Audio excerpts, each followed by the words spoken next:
Herkese merhabalar, kanalıma ve videoma hepiniz hoş geldiniz. Bugün Temmuz ayında okuduğum kitapları sizinle birlikte paylaşıyor olacağım. Kaç tane kitap okudum? 1, 2, 3, 4, 5, 6, 7, 8, 9 tane kitap okumuşum Temmuz ayı boyunca. Şu şekilde, hatta kapak fotoğrafı çekileyim. İlk kitabımız Can Kapaklı Kaya'dan Ben Meryem. Bu kitap doğuda yaşayan bir kız çocuğunun okumaya olan ilgisi ve ailesinin onu okutma işinden bahsediyordu. Duygusal bir kitap. Düşündüğümüzde sadece ülkemizde değil de dünyanın dört bir yanında hala bu şekilde okumak isteyen ama ailesi veya yakınları tarafından okutulmayan birçok insan var.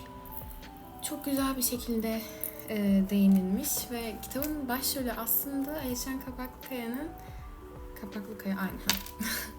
Bir yakını yani. O yüzden ayrı bir hoşuma gitti yani kitabı. Yani birini anlatıyor yani. Çok hoşuma gitti.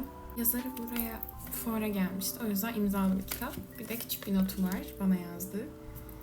Bu şekilde ikinci kitabımız Türk Edebiyatı klasiklerinden Fatma Aliye'nin Levai-i Hayat. Fatma Aliye'den. Bu şekilde. Çok da sıcak, terliyorum. Yüzüm parlıyor şu an. Çok korkunç. Çok az bir sayfa sayısı var zaten. Şöyle size göstereyim. Sadece Türk Edebiyatı'ndan okumak için okumak istedim. 51 sayfa. Puntoları da şu şekilde. Yani puntoları büyük değil. Ama çok küçük de diyemeyeceğim. Bu şekilde hayattan sahneler Türkçe çevrilmiş. Levai-i Hayat. Niye bu kadar uzattım? Sonrasında asıl benden beklediğiniz şu an maraton videosunu editliyorum. Kalp Muhafızı 1 ve Kalp Muhafızı 2. Bu iki kitabı okudum. Dili çok basit geldi bana. Yani bu kitapları şöyle söyleyeyim. Bunu 1,5 günde falan bitirdim. Bunu bir günde bitirdim ikinci kitabını. Yani hadi yuvarlayın 3 günde. 3 günde bu iki kitap bitti. Aynı şekilde bunun hakkında çok konuşmak istemiyorum. Çünkü maraton videosunda az çok bahsettim ama yine biraz bahsederim. Şu şekilde ikinci kitabın mesela puntoları çok küçük değil. Yani büyük puntoları var. Ve yani güzel bir kitaptı. İçine çekti. Bir şekilde eğlendim yani okurken. Ama çok şaşırdığım bir şey oldu mu diye sorarsanız olmadı. Zaten bir tane sanırım böyle şaşıracağınız bir olay var. Ay spoiler vermiş oluyor muyum? Bilmiyorum. Onu da az çok tahmin ediyordum. Çünkü ikinci bir kitabın olmasının sebebi bir olayın olması gerekiyordu. Yani ikinci kitap için. Beyza Koç'tan bu arada okuduğum ilk kitaptı. Ama yani diğer kitaplarını okumadığım için kendini illaki geliştirmiştir. Çünkü 10 küsürüncü kitapları falan bunlar. Bu şekilde maraton videosu da dediğim gibi çok yakın zamanda kanalda olacak. Sonraki kitabımız yine Türk Edebiyatı'ndan. Kapağı aşırı hoşuma gitti. Çok güzel. Ve zaten edebiyatı seviyorsanız, Türk Edebiyatı'nı seviyorsanız okumanız gereken bir kitap olduğunu düşünüyorum. Okurken çok eğlendim bu arada. Gerçekten beğendim. Ama zaten edebiyat dersi daha önce gördüyseniz yazım tarzının nasıl olduğunu biliyorsunuzdur. Aralara girerek yazar, kendi düşüncelerini belirtir bu yazarımız. Ki öyle de. O yüzden okurken bir anda şey oluyorsunuz hani bu kitabın yorumlamasını mı izliyorum acaba hani what falan. Yani ne anlatıyorsun amca gibi oluyorsun. Ama gerçekten çok eğlenceli bir kitaptı. Ben beğendim. Bundan bahsetsem mi? Okuyayım, arkasını okuyayım. Felatun ve Rakım yakın muhitlerde, biri alafranga özentisi bir babanın elinde, diğeri babası ölünce zor koşullarda anne ve dadısının fedakarlıklarıyla büyümüş 20'li yaşlarda iki arkadaştır. Felatun Bey şık giyinmenin, gezip tozmanın peşinde, batı özentisi bir tiptir. Rakım Efendi ise çalışkan, kendini yetiştirmiş, Doğu ve Batı kültürlerini özümsemiş biridir. Bu şekilde bu iki zıt kutbun şeyini okuyoruz. Sonrasında bir tane Sabahattin Ali'den Sırça Köşk var. Bu da yine edebiyatımızın başlıca eserlerinden bir kitap. Bunu ben Sabahattin Ali'nin kitaplarını yine fuarda böyle beşli falan satılıyordu sanırım. Orada aldım. Okuduğum kitaplar yerine farklı oradan kitap ekleyebiliyorduk. Onları ekledim. Böyle beşli almıştım Sabahattin Ali'nin kitaplarını. Bu şekilde. Bir zamanlar bu Sırça Köşk hikayesi sanırım yasaklatılmış ve toplatılmış da diye biliyorum. Ama okurken çok güzeldi. İyi hissettim. Böyle bodozlama her şeyi söylemiş olması Sabahattin Ali'nin. Dedim ki buradan size hani arkasına okuyabileceğim bir şey var mı? Kitabın ilk kısmında toplumun çeşitli kesimlerinden kesitler sunarak ince bir hiciv duygusuyla genellikle bürokrasi ve insan bürokrasi ve devlet ilişkilerini ele aldığı öykülere yer vermiştir.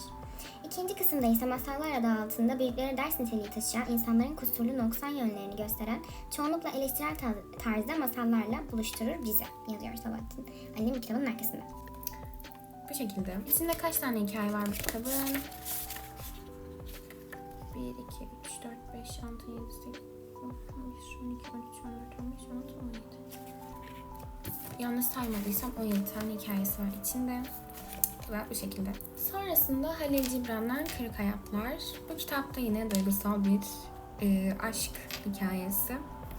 Kamerayı çok sallıyorum sanırım. Özür dilerim. Bir de kendime bakmalıyım yoksa size mi bakmalıyım? Next. Bilmiyorum. Umarım doğru yapıyorumdur.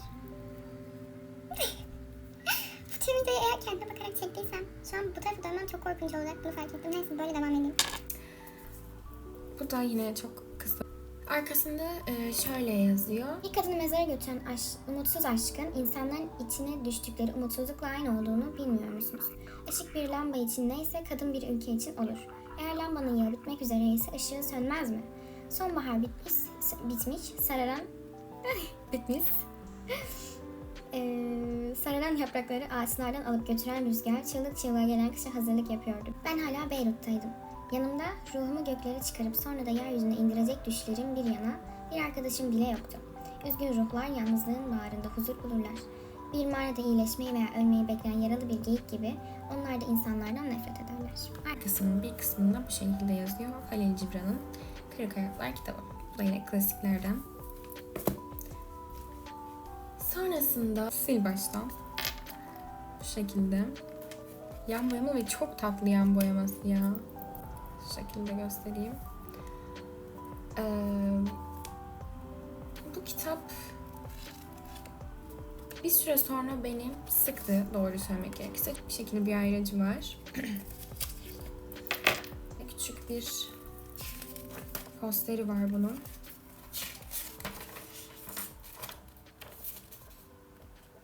Kağıt bu arada. Yani bildiğiniz kitabın kağıdıyla aynı. Hani ne bileyim kart muhafızında falan çıkan posterler gibi böyle değişik bir kağıt değil. Bu hikayede bir sevgililer gününde başrol kızımız takılı kalıyor. Neyse en baştan okuyayım o zaman. Çılgınlıklarla dolu bu genç yetişkin hikayesinde genç bir kız şimdiye kadarki en kötü sevgililer gününü yaşar. Hem de aynı gün defalarca, dediğim gibi aynı sevgililer günü tekrar tekrar yaşıyor. Bir sevgililer gününde arabası yanarak hurdaya dönen Emily Hornby biraz da rahatlamak için bir kase işte bir dondurma yiyor teselli bulmak için. Büyükannesinin evine kaçıyor. Emily kanepede uyuyakalır ancak uyandığında kendi evinde, kendi yatağında bulur. Ve yine aynı sevgililer gününe uyanır. Peki bir sonraki gün yine aynı kabus gibi sevgililer günü. Emily erkek arkadaşı Josh'un onu aldatmasını her gün sil baştan izlediği ve uyanamadığı zaman döngüsü gibi bir kabusun içinde sıkışıp kalmıştır. Emily bu kabus mezmiş gibi bir de talihsiz şekilde çarpıştığı gizemlilikten kurtulamaz. Genç bir kız hayatının alevler içinde yanmasını kaç gün daha öylece izleyebilir. İşte sil baştan sürekli aynı şeyleri yaşaması bittiğinde ne olur falan filan diyor. Bu kitabı başta çok beğendim. Konusu böyle çok hoşuma gitti. Çünkü şahsen benim aklıma böyle bir konu gelmezdi. Ama sonrasında sürekli aynı şeyi yaşıyor ya. Bir süre sonra artık yeter dedim. Dur. Bir de şey dedim. Mesela hani bunları yaparsın da sonradan ya tekrardan o sevgililer gününe dönmezsen de bir sonraki güne geçersen. Girl, dur. Ve öyle de bir şey büyük ihtimal oluyordu. İlk başlarda okuduğum için Temmuz'un çok hatırlayamıyorum ne olduğunu. Ama oluyorsa da şu an size spoiler verdim. Ama güzeldi ya. Eğlendim okurken. Sadece bir yerde sürekli dediğim gibi tekrarlayınca dedim ki yeter dedim. Sonra o da yetti zaten. Bitti. Ve son kitabımıza geliyoruz. Bugün kıyafetim de bununla uyumlu. Gençlik serüveni bu N.G. Kabal'ın. Bugün adımı sen koy. Bunu ben belki de 10. sınıfta falan aldım. Yani bayağı eski. Ama hiç okumamıştım. Hatta cildi falan o kadar çizilmiş ki sağa sola atmışım ben bunları. Kitaplığım yoktu bir ara. İşte YKS kitapları falan doluydu hep. O yüzden bu kitapları böyle bir yere atmıştım. Okudum. Bunu okuduktan sonra özellikle Beyza Koç'un kitabı dedim ki çok basit. Yazımı falan. Bunu da böyle okurken vay falan oldum. Hatta çizdiğim böyle alıntılar falan var. Post-it'lerimin gelmesini bekliyorum. Onlar gelince yapıştıracağım. Bu da imzalı. Bu şekilde. Şöyle bir tane mesela alıntı göstermek istiyorum. Çok da çizmiyorum da. Bu arada fosforlu kalemle çiziyorum. Umarım linç yemem. Şöyle mesela. Bu kitapta duygulandığım yerler oldu. Kendimden daha doğrusu böyle parçalar bulduğum yerler oldu. Ama yine ağlamadım. Bunun o işte çift sıfırda ağlayan çok var. Bir seri ama birbirinden bağımsızmış sanırım. İşte pembe olan çift sıfır var. Bu var. Sanırım bir tane moru, bir tane de sarısı vardı diye hatırlıyorum. Yanlış bilmiyorsam.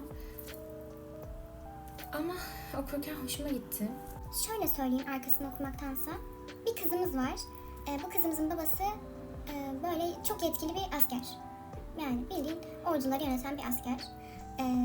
Diğer başrol erkeğimizin de yine dayısı veya amcası olması lazım. O da asker diye hatırlıyorum. Bunu da okuyalı bayağı oldu çünkü. Ve biliyorsunuz ki hani asker ebeveynleri olanların babası veya annesi çok disiplinli oluyorlar ve bu çocuklar artık bir süre sonra gına geliyor bu çocuklara, böyle yeto oluyorlar. İstedikleri şeyleri yapmak için bir özgürlüğe ihtiyaçları var. Aynı şekilde kızımızın bir hastalığı var. O yüzden de babası çok üstüne düşüyor kızımızın ve kızımız çok daralıyor. Birlikte değişik maceraları oluyor. Zaten kitabın isminde bugün adımı sen koy. Bu çok güzel. Yine şahsen benim hiç aklıma gelmez. Benim zaten aklıma hiçbir şey gelmiyor. Bazı günler işte çocuk mesela kıza ismin koyuyor. İşte bir gün rüzgar oluyor mesela. Bir gün ne bileyim kül oluyor. Bir gün okyanus falan oluyor. Öyle düşün yani. O günün getirdiği şeye bağlı. Bu şekildeydi. Bu da son okuduğum kitaptı. Ay çok parladı. Bu da son okuduğum kitaptı. Ve N.G. Kabal'ın dili gerçekten çok hoşuma gitti. Bu ilk kitaplarından falan olması lazım. İlk kitaplarındayken böyle yazan bir yazar şu an kim bilir nasıl yazıyordur, çok merak ediyorum. Verdiğiniz kitapları varsa yorum. Odaya gelip çıkıyorlar. Kapı sesi ondan.